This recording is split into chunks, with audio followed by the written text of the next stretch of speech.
All right, hi guys. Hi.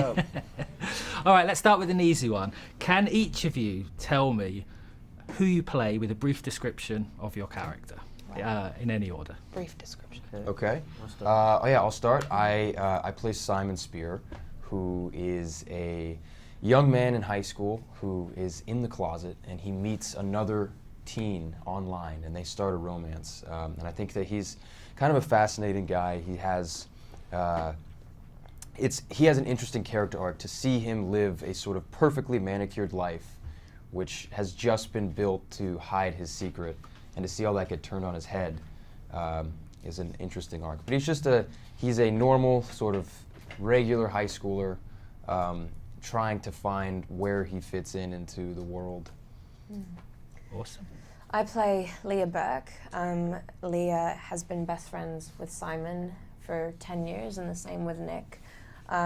Leah is, I'd say, she's got a little bit of a hard external shell, and that comes out when she's in situations that she's not familiar with. But when she's with Nick and Simon, it's vulnerable and happy. And I think 2 words I would use to describe her are fiercely vulnerable. And throughout the film, I think her journey is going from this consistency that she's had for 10 years to having her one consistent, Simon, suddenly be the thing that isn't so consistent anymore. Cool. I'm George, obviously, and I play Nick Eisner, who is an all-around good dude and best friend to both Leah and Simon's characters. And I'm a type of guy who wears his emotions on his sleeves and just obliviously honest. And I'm just along for the ride, and I'm just here to, help. I'm going through my stuff too, but that's enough. You know. Yeah. I play Abby Suso.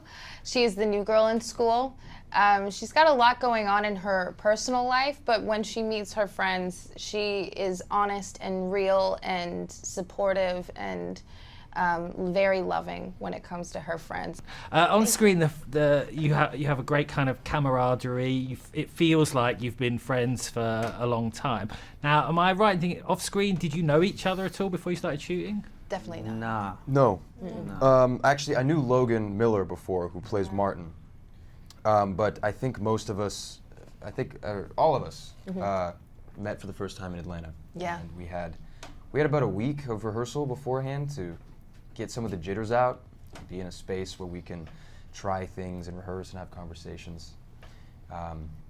But yes, this is a long-winded answer to say no, we did not know each other before we started filming. That's good. Yeah. A lot of people have said, I'm going to try and get quicker. A lot of people have said this is a bit like a John Hughes movie, and I was curious if the 4 of you have a favourite John Hughes movie. Definitely 16 Candles. I'm going to say Bueller. Ooh. Ferris Bueller, yeah. Bueller. I can't choose a favorite. And you went with Bueller. Ferris. Two for Ferris. All right, good. Ferris, or Save Ferris, sorry. What, during the shoot, what was the most fun thing to shoot for you guys? The most fun thing to shoot, for me personally, was, I believe, the carnival sequence, simply because it was so big and expansive, and they actually built an entire carnival that you could go around to the rides when you weren't working. Yeah, we rode the rides when we yeah. weren't working. Yeah. That was really fun. Yeah, these guys went on the Gravitron, and That was crazy. I was like, no, but I got to see them go up and go down and do that with our producer Rick and Greg. Yeah. We did that. I think any scene where we were together though was super fun, because the film, I feel, is so rooted in the relationships that Simon has, and the dynamic that we got to have was very fun. Yeah. Cool, awesome. Last one. Mm-hmm. God, just last question. Works for Fox. Yeah.